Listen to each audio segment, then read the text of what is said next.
दोस्तों, एक लैपटॉप खरीदने का डिसीजन जो है वो कभी कभी कितना मुश्किल हो सकता है ये मैं अच्छे तरीके से समझता हूँ, क्योंकि लगभग 12 साल मैंने अपने बिताए हैं दिन रात, मतलब ऑलमोस्ट दिन रात लैपटॉप और डेस्कटॉप्स के बीच में। जैसा कि आप सभी लोग जानते हैं, जो मेरे पुराने व्यूअर्स हैं, कि मेरा लैपटॉप का शोरूम जो है वो होता है और काफ़ी सारे ब्रांड्स के मैं लैपटॉप जो है मैंने सेल किए हैं। तो ऐसे में हज़ारों लैपटॉप्स बेचने के बाद आज मैं अपना एक्सपीरियंस आपके साथ शेयर करना चाहता हूं कि अगर मैं एक लैपटॉप खरीदना चाहूंगा या फिर मेरे फैमिली या मेरे फ्रेंड्स में से अगर कोई लैपटॉप खरीदना चाहेंगे तो उनको किन किन चीज़ों का प्रिकॉशन लेना चाहिए, क्या क्या टिप्स मैं उनको दे सकता हूं, वो सभी मैं इस वीडियो के अंदर शेयर करने वाला हूं। मेरा नाम है संदीप और चैनल का नाम है टेक वानी। अगर वीडियो अच्छा लगे तो लाइक जरूर कीजिएगा। सबसे पहले सबसे बेसिक चीज से मैं शुरुआत करता हूं कि व्हाट्स योर रिक्वायरमेंट।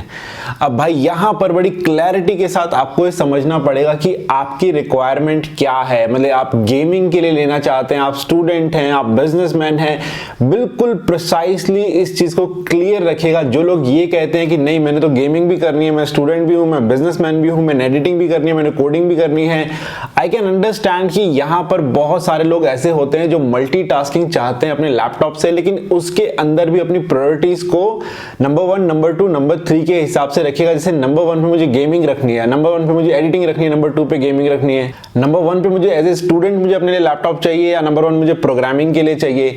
तो यहां पर आप उसको कैटेगराइज कर दीजिए 1, 2, 3 के हिसाब से। अगर आपको मल्टीटास्किंग करनी है या फिर आप बिल्कुल क्लियर हैं कि मुझे एडिटिंग के लिए लैपटॉप चाहिए तो उसको बिल्कुल क्लियर करिए, मुझे गेमिंग के लिए चाहिए तो बिल्कुल उसको क्लियर कीजिए। तो सबसे पहली चीज तो आइडेंटिफाई योर रिक्वायरमेंट्स, वो सबसे इंपॉर्टेंट चीज है।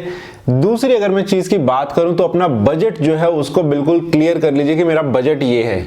अब ये तो हो गई भाई बेसिक बात कि आपने बजट और अपने रिक्वायरमेंट्स को क्लियर कर लिया, जो कि 99% लोगों की ऑलमोस्ट क्लियर रहती है। फिर इसके बाद बात आती है कौन से ब्रांड का लैपटॉप लेना चाहिए, कॉन्फ़िगरेशन मेरे लिए सही रहेगी और किस बजट के अंदर कौन सा लैपटॉप मेरे लिए बेस्ट रहने वाला है। अब बजट के हिसाब से और रिक्वायरमेंट्स के हिसाब से जो बेस्ट लैपटॉप है उनकी लिस्ट तो मैं रेगुलर आपको शेयर करता ही रहता हूं और वो अपडेट भी होती रहती है। लेकिन अब मैं आपको कुछ सॉलिड पॉइंट्स बताता हूं जिसकी वजह से आप जब भी कोई लैपटॉप परचेज करना चाहेंगे तो ऑलमोस्ट आपका बेस्ट डिसीजन जो है वो होने वाला है। सबसे पहली चीज की अगर मैं बात करता हूं तो वो मेरे लिए स्क्रीन क्वालिटी बहुत ज्यादा मैटर करती है। रीजन उसके पीछे ये है कि लैपटॉप एक ऐसी चीज है जिसके ऊपर आपको घंटों काम करना होता है और जब आप काम करते हैं तो आपको कई बार ऐसे स्ट्रेन फील होने लग जाता है। जब आप दूसरी तरफ देखते हैं तो धुंधला कुछ फील होता है, आंखों पे जोर पड़ता है, आपको लगता है कि मेरी आंखें कमजोर हो गई हैं और मुझे शायद अब चश्मे लगा लेने चाहिए। लेकिन उसका एक बहुत बड़ा रीजन आपका पैनल भी हो सकता है। जो डिस्प्ले पैनल है वो कैसा है, क्या उसके अंदर एंटी ग्लेयर कोटिंग है, क्या वो बढ़िया क्वालिटी का आईपीएस पैनल है कि नहीं है। ये चीज का जरूर ध्यान रखिएगा जब भी आप लैपटॉप ले रहे हैं तो उसका जो पैनल है, जो डिस्प्ले पैनल है, वहां पर एंटी ग्लेयर कोटिंग जरूर हो, वो एक बढ़िया आईपीएस पैनल हो। अगर आपको अच्छा आईपीएस पैनल आपको देखने को नहीं मिल रहा है, डीएम पैनल देखने को मिल रहा है, अवॉइड कर दीजिएगा। एंटी ग्लेयर कोटिंग अगर नहीं देखने को मिल रही है, अवॉइड कर दीजिएगा। इस चीज का जरूर ध्यान रखिएगा कि जो पैनल है वो आपकी आंखों के लिए एक अच्छा मतलब कि एक्सपीरियंस दे, ताकि आपकी आंखों पर जोर ना पड़े। दूसरी अगर मैं बात करता हूं तो बिल्ड क्वालिटी जो है वो बहुत इंपॉर्टेंट है एक लैपटॉप की। कई बार क्या होता है, प्लास्टिक के बहुत ही चीप क्वालिटी के मतलब लैपटॉप्स मैंने देखे हैं। कई लोग सिर्फ इसलिए परचेज कर लेते हैं कि 2-4 हज़ार रुपए मुझे एक्स्ट्रा ना खर्च करने पड़ जाए। तो ऐसे में जो बॉडी है उसको जरूर ध्यान दीजिएगा। कई बार जब बॉडी अगर स्ट्रांग नहीं है तो ये जो आप लैपटॉप को जब खोलते हैं तो यहाँ पर हिंजेस होते हैं, जो हिंजेस जो है वो बहुत जल्दी खराब हो जाते हैं और उसके बाद ये रेगुलर मैंने देखी है दिक्कत जो है आती है लैपटॉप्स के अंदर कि हिंजेस खराब हो जाते हैं, क्योंकि प्लास्टिक की जो बॉडी होती है वहां पर, मेटल की बॉडी में तो बहुत अच्छे तरीके से काम करते हैं, लेकिन प्लास्टिक की बॉडी के अंदर भी आपको दोनों ऑप्शन देखने पड़ते हैं कि वो स्ट्रांग है बॉडी या फिर काफी हल्की सी है। स्ट्रांग बॉडी का लैपटॉप लीजिएगा ताकि आपको दिक्कत ना आए। और एक इसके अंदर मैं आपको बोल सकता हूँ अल्ट्रा बुक, इंटेल का जो है अल्ट्रा बुक आप ले सकते हैं। इंटेल ने एक स्टैंडर्ड सेट किया है अल्ट्रा बुक के लिए, जहां पर ब्रांड को मिनिमम जो है वो सर्टिफिकेशंस लेने पड़ते हैं, मिनिमम वो रिक्वायरमेंट्स को पूरा करना पड़ता है। तो अगर आप पैसे खर्च कर सकते हैं तो अल्ट्रा बुक आपके लिए बेस्ट रहेगी। लॉन्ग टर्म के लिए जो लोग सोचते हैं 4-5 साल के लिए लैपटॉप लेना है, दिक्कत ना आए, तो अल्ट्रा बुक के लिए वो जा सकते हैं। तीसरी और एक बहुत इंपॉर्टेंट चीज मैं आपके साथ शेयर करूंगा। काफी सारे लोग ऐसा बोलते हैं कि मैंने i5 लिया है फिर भी मेरी स्पीड i3 से कम क्यों आ रही है, मैंने i7 ले लिया है फिर भी मेरी स्पीड i5 से कम क्यों आ रही है। इसके पीछे दो बहुत बड़े रीजन हैं, और वो आपको दो नहीं तीन बहुत बड़े रीजन है, वो आपको समझने पड़ेंगे। पहला रीजन तो ये है कि हार्ड ड्राइव जो है वो कौन सी यूज हो रही है। आज की तारीख में मैं बिल्कुल भी रिकमेंड नहीं करूंगा कि आप 5400 आरपीएम की या 7200 आरपीएम की आप हार्ड ड्राइव यूज करें। 5400 आरपीएम की जो हार्ड ड्राइव होती है उसके मुकाबले आप प्रेफर करें कि आप एसएसडी हार्ड ड्राइव ले। फर्क कितना है मैं आपको बता देता हूं। लगभग 45 से 50 सेकंड जो है वो लगते हैं, 45 to 50 seconds to boot up a system. मतलब विंडोज आने के बाद जो पूरा डेस्कटॉप आता है उसको आने में करीब 45 से 50 सेकंड लगते हैं। वहीं पर अगर आपकी एसएसडी हार्ड ड्राइव है तो वो काम आपका 4 से 5 सेकंड में हो जाता है। सेम चीज जो है वो आप कोई गेम खेलते हैं या सॉफ्टवेयर ओपन करते हैं तो उसके अंदर भी वो चेंजेस आपको देखने को मिल जाएंगे। तो पहली चीज तो ये कि आप नॉर्मल हार्ड ड्राइव की जगह एसएसडी को प्रेफर करिए। दूसरी चीज ये है रैम। कई बार क्या होता है कि जो i3 होता है उसके अंदर 8GB रैम होती है, और i5 जो होता है, जनरेशन का भी फर्क होता है, खैर वो तो आप ऑब्वियस सी बात है आप देख ही लेंगे, लेकिन रैम जो है वो i5 के अंदर 4GB होती है। रैम आप ये समझ लीजिए कि मेरे को एक सामान यहां से यहां पहुंचाना है, तो ऐसे में अगर मेरे पास 1GB की रैम, मतलब एक ही आदमी है, तो वो एक बार ही देके आएगा, फिर इधर वापस आएगा, फिर एक बार ही देके आएगा, फिर वापस आएगा। वहीं पर अगर मेरे पास 2GB की रैम होती तो मैं उसको एक को यहाँ पर बीच में खड़ा कर देता, तो ये यहाँ पर देता, फिर ये इसको देता, तो जितनी देर में पहले एक डाटा ट्रांसफर हो रहा था वहां पर अगर 2GB रैम हुई तो वो डबल स्पीड हो गई है। वहीं पर अगर मेरे पास 4 लोग होते, मतलब 4GB की रैम होती मेरे पास यहाँ पर, तो 1 मिनट में मैं एक की बजाय 4 डाटा को ट्रांसफर कर सकता था। तो रैम जो है वो बहुत तेजी से स्पीड को बढ़ा देती है, जो प्रोसेसिंग होती है डाटा ट्रांसफर रेट को बहुत ज्यादा तेजी से बढ़ा देती है।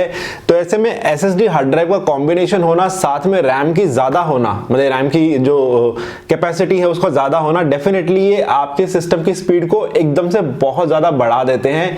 तीसरी चीज की अगर मैं बात करूं तो वो है कूलिंग सिस्टम का होना। आपके लैपटॉप में अगर बढ़िया कूलिंग सिस्टम नहीं है, अच्छे तरीके से फैन काम नहीं कर रहे, तो i3 लगा लो, एसएसडी लगा लो, 16GB की रैम लगा लो, फिर भी उसके बाद भी आपका लैपटॉप अच्छे से परफॉर्म नहीं करेगा।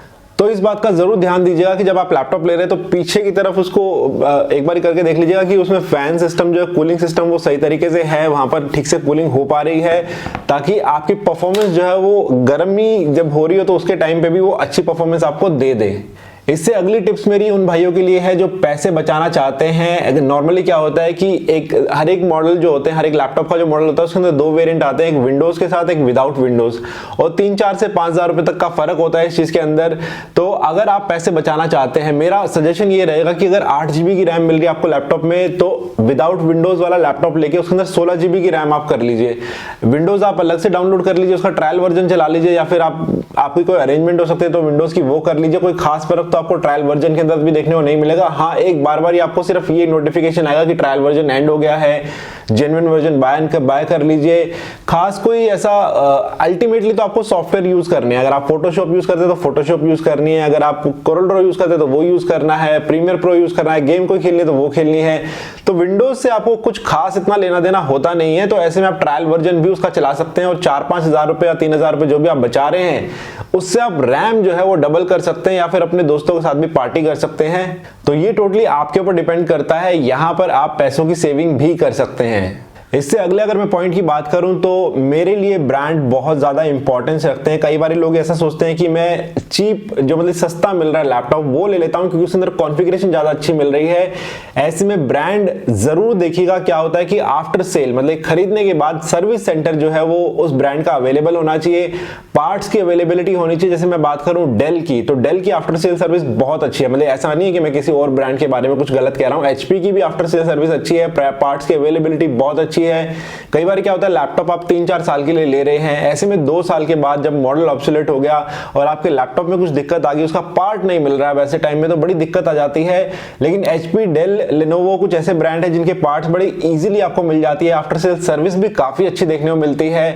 ऐसे में अवॉइड कीजिएगा 1000-2000 रुपए अगर आपको डिफरेंस देखने को मिल रहा है, लेकिन ब्रांड अगर स्ट्रांग है तो go for a big brand जिसका सर्विस सेंटर भी मिल जाए, बाद में आफ्टर सेल सर्विस भी अच्छी और पार्ट्स अवेलेबिलिटी में भी दिक्कत ना आए।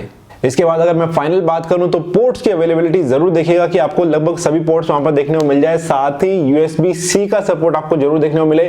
USB-C के अंदर जो है थंडरबोल्ट अगर आपको देखने को मिलता है तो वो बहुत ही अच्छी बात है, क्योंकि उसके अंदर आपको काफी तेज जो है डाटा ट्रांसफर रेट देखने को मिल जाएगी। आप एक्सटर्नल हार्ड ड्राइव लगाने के बाद भी लाइव गेमिंग कर सकते हैं उसके थ्रू ही। तो ऐसे में अगर नॉर्मली SSD हार्ड ड्राइव आपने लगाई हुई है, क्योंकि उसकी प्राइसिंग थोड़ी ज्यादा होती है तो कैपेसिटी आपको थोड़ी सी कम देखने को मिलती है। तो थंडरबोल्ट अगर आपको देखने को मिलता है तो थंडरपोर्ट देखने में कुछ ऐसा होता है, एप्पल वाले कुछ और अलग तरीके से लगाते हैं। बाकी USB-C की तरह आपको देखने को मिलेगा। डेटा ट्रांसफर रेट काफी स्ट्रांग होती है, मतलब नॉर्मल USB 3.0 के अंदर अगर आपको 5 Gbps की स्पीड देखने को मिलती है, तो थंडरपोर्ट के अंदर आपको लगभग 40 Gbps की जो है स्पीड देखने को मिलेगी। ऐसे में जो एडिटर्स होते हैं उनके लिए काफी काम की चीज है, क्योंकि वो कहीं पे शूट वूट होके आता है तो हार्ड ड्राइव के अंदर ही वो शूट होता है, तो हार्ड ड्राइव के अंदर से ही डाटा को इंपोर्ट करके, एडिटिंग करके, रेंडरिंग करके उसी के अंदर उसको सेव कर सकते हैं। काफी उनके लिए एडवांटेज रहती है। ये थे मेरे कुछ टिप्स, अगर आप लैपटॉप बाय करने की प्लान कर रहे हैं, हो सकता है आपके काम आए। और अगर आप बोलेंगे तो मैं एक डेडिकेटेड वीडियो और बना दूंगा कि डेस्कटॉप अगर आप बाय कर रहे हैं, गेमिंग अगर आप डेस्कटॉप बनाना चाहते हैं, कस्टम बिल्ड करना चाहते हैं पीसी को, तो किस किस चीजों का आपको ध्यान रखना चाहिए। इसी तरीके की वीडियोस देखने के लिए आप चैनल के साथ बने रह सकते हैं। मैं मिलता हूं बहुत जल्दी आपसे नेक्स्ट वीडियो के अंदर।